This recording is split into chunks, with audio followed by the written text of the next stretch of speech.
అమ్మకి ఇప్పుడు చెప్తాను, అమ్మా కవర్ జారుముడయ్యమ్మా అని.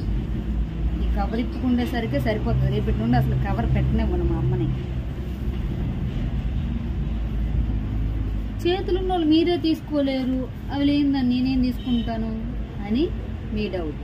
కానీ మా అమ్మకు తెలుసు నేను ఇప్పుకుంటానని. మా అమ్మకు తెలుసు, అందుకే 2 ముళ్ళు వేసింది.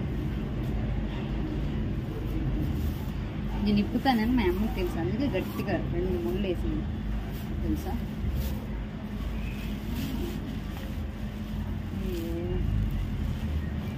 చారు ఎందుకు ఒలిగింది, చారు ఎందుకు ఒలిగిందో తెలీదు. ఇదిగో ఇందులో ఇంకొక కవర్ సేఫ్టీ కోసం మా అమ్మ